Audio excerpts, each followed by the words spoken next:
Chin Injeti, longtime SoCan member, incredible producer, involved with all kinds of recordings. I just wanted to ask, to start off, what have you been doing during the pandemic? How have you been keeping busy and doing things? I've been creating, lots of creating.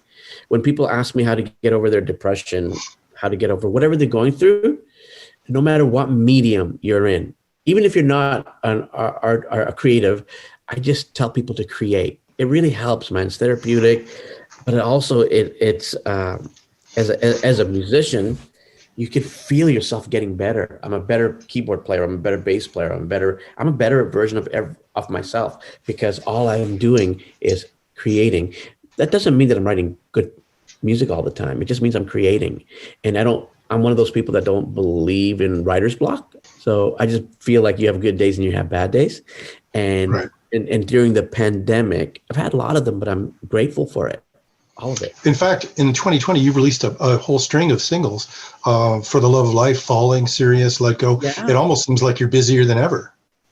I am. Actually, that happened in 2021, right? But I am busier than ever because I'm making myself a priority. Like I spend all my days producing other artists. And right now I'm producing really amazing artists, right? And some of them I see in person, some of them I don't. And I can't believe some of the people I get to work with. For sure. But within that space, I get to work on my own, on myself. So that's what pandemic has been for me so far. One great thing that happened during COVID is a record that I produced is nominated for Best Traditional R&B Record. Cool. What record is that? It's an artist called I Am the Living.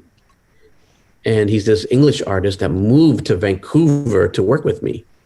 And we made a record all on our own, and it got nominated. So, you've achieved incredible success as a producer. I mean, your work with Eminem includes tracks on the Grammy-winning 2010 album Recovery. Another album you worked on picked up a Grammy as well. That's Gravity by Christian hip-hop artist Lecrae. Yeah. You've placed tracks with Dr. Dre, 50 Cent, clips featuring Kanye West, and early on with Drake. Worked with Bruno Mars, Pink, Pitbull, Aloe Black. How did you reach those heights? How did you get there?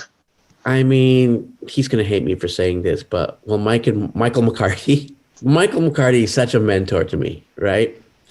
And when I was with EMI, he really taught me the art of collaboration and getting together with people and putting myself out there and getting to the good songs and the bad songs to get to the good songs, and all that eventually helped me with my networking. And I'm really active musically. Like I love, even now, as old as I am, I still like listening to new music as much as the classics. I like to know what resonates with people. So Michael started sending me to Los Angeles and New York, and he would just keep me there for a month or sometimes months at a time.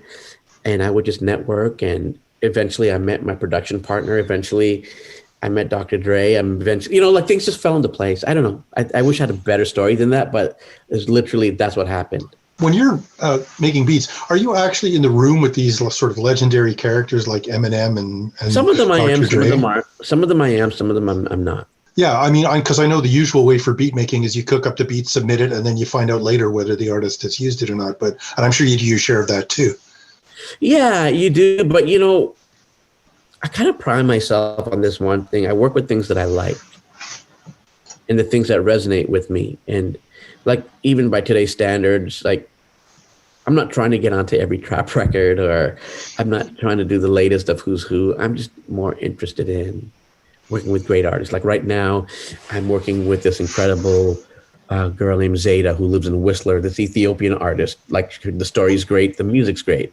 I'm working with another woman named Tiana Esperanza, whose grandmother was Palm Olive from the Slits, that 70s punk band. Whoa. And we're making something that's kind of like, I don't know, it's like Joan Baez, Tracy Chapman, and Amy Winehouse all wrapped it into one. You know what I mean? Like I just working with those kind of artists that want to be a little left of center. I'm good at that. What are you working on next? What's next?